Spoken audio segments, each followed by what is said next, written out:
mes compagnons et moi, nous croyons que l'honneur des Français consiste à continuer la guerre aux côtés de leurs alliés, et nous sommes résolus à le faire.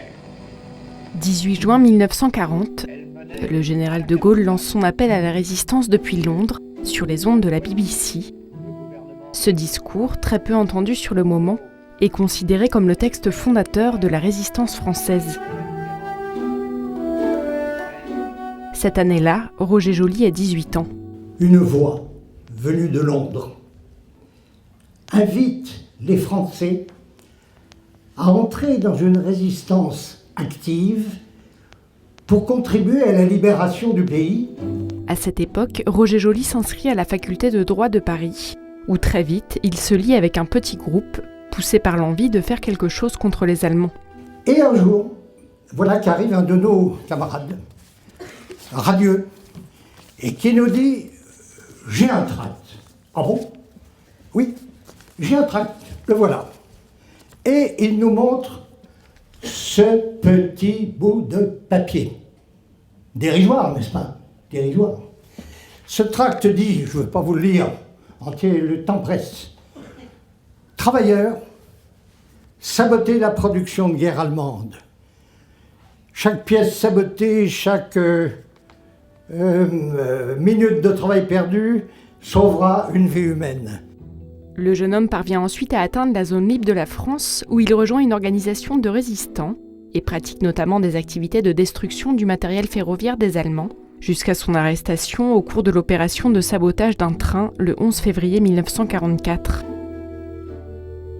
Commence alors une série d'interrogatoires et de tortures, avant la déportation vers le camp de concentration de Neuengamme en Allemagne, dans un wagon où étaient entassées 100 personnes. Vous êtes debout, vous avez la place des pieds. Vous ne pouvez pas vous asseoir, encore moins vous allonger. Et le parcours, le temps de parcours va s'étaler du dimanche matin, 6h du matin, jusqu'à l'arrivée au camp de concentration qui nous attendait, à côté de Hambourg, dans les marais de l'Elbe. 4 jours et 3 nuits. Et nous sommes restés 4 jours et 3 nuits debout. Et puis, ceux que les jambes ne portaient plus descendaient dans la forêt des jambes. Et dans la forêt des jambes, il n'y avait pas d'air au fond. Alors, on mourait. Et c'est ainsi qu'il y a eu, sur ces 4 jours et 3 nuits, 6 morts dans notre wagon. Le jeune homme découvre alors le camp de la mort de Neuengamme, où les Allemands annoncent aux déportés ce qui les attend. Vous êtes ici le premier convoi qui arrive directement de France. Vous êtes des ennemis du Reich.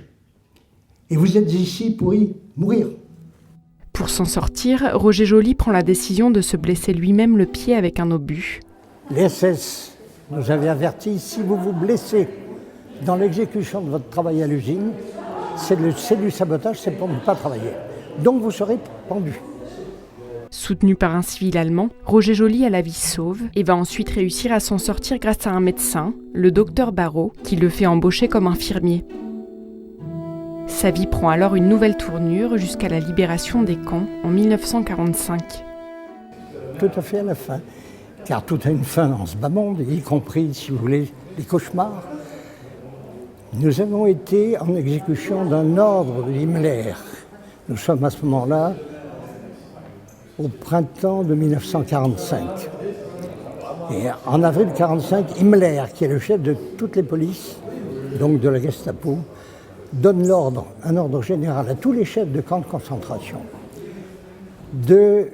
qu'aucun détenu ne doit tomber vivant entre les mains des Alliés. Les déportés sont alors embarqués sur des bateaux et les SS parviennent à faire croire aux Alliés qu'il s'agit de troupes allemandes parties continuer la lutte. Ça se passait le 3 mai 1945, 5 jours avant la fin de la guerre, avant la fin de tous ces carnages.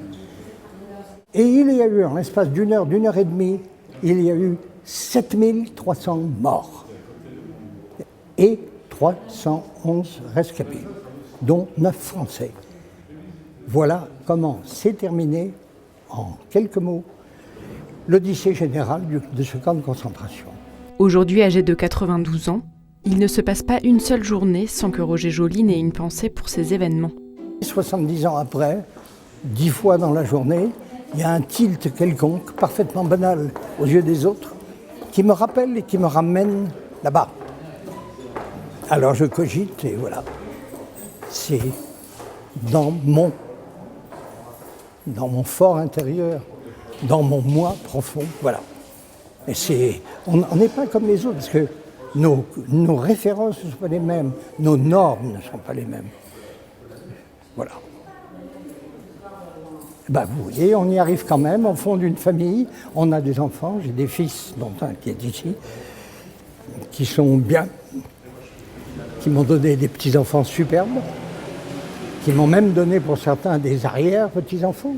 La vie continue, qu'est-ce que vous voulez de mieux ? Et justement aujourd'hui, son fils Alain Joly est vice-président de l'association de déportés, internés et familles de disparus Île-de-France, qui agit pour faire perdurer le souvenir de tous ceux qui sont morts au nom de la liberté.